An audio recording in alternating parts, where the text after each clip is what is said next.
Well, and one. I'm sorry. It can get out of hand. Right.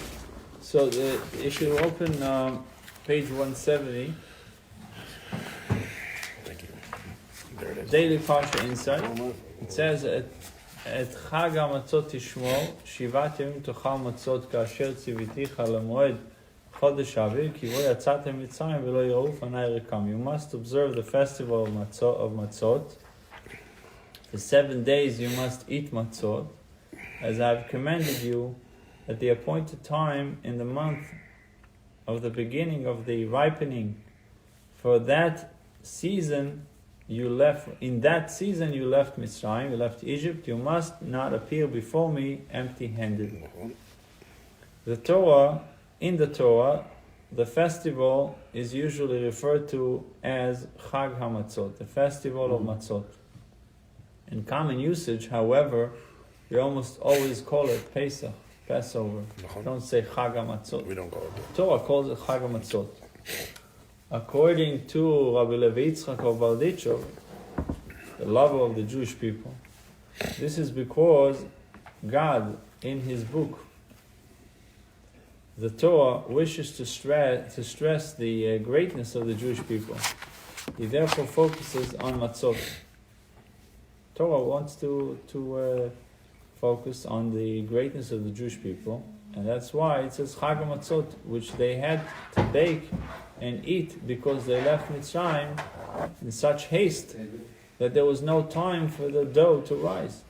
Every mention of matzot therefore highlights the Jewish people's great faith and unconditional willingness to follow God wherever He directed them. So really, when Torah calls it repeatedly Chag HaMatzot, it comes to tell us, the Torah tries to emphasize the greatness of the Jewish people, that they baked the bread quickly and it wasn't completely baked and they ran out and that's what they ate. So we, in contrast, relate the holiday as an opportunity to thank God. We therefore refer to the holiday as Pesach, Passover, as a reminder the great miracles that God performed for us, particularly when He skipped over Pesach, He skipped over the Jewish houses and brought His plagues only upon the Egyptians. We learn from this apparently simple phenomenon that what should be paramount in our minds is how kind others have been to us, rather than how good we have been to them. So the Torah is saying how good the Jewish people are, and the Jewish people are saying how great Hashem is. The Torah calls it Chag HaMatzot to emphasize our greatness, and we call it Pesach to emphasize Hashem's greatness. That He saved us and He killed the firstborns and skipped over the houses of the Jews. And 175. Was that only the first point? Weren't there like 80% that They didn't leave. that struck to that too? Or? No, the Jews that died in Egypt died in the plague of darkness, not in the plague of firstborns.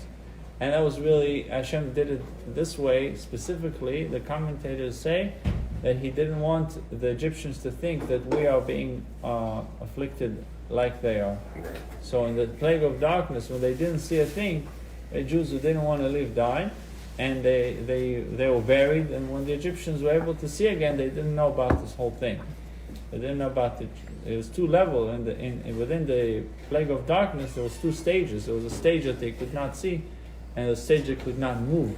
The last 3 days, they literally could not move on their place. It just dawned on me. Question. So these Jews didn't leave, but then we know that these people, at some point, they had to be reincarnated, and they're still souls. So is it fair to say that these same people that didn't leave, they were also a Matan Torah?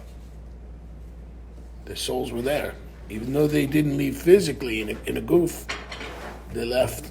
I mean, you can say it, but there was nothing left. We don't go back there. I didn't see it written anywhere. I don't know. It's makes sense in some respect, because these are the same Jews. They say the same number of people here today that were then. The rabbi has a sikha about the difference between before and after Matan Torah, He wants to say that we say in the Haggadah that we speak about the different discussions that each child would pose. The Chacham says this, and the wicked says, why are you doing it?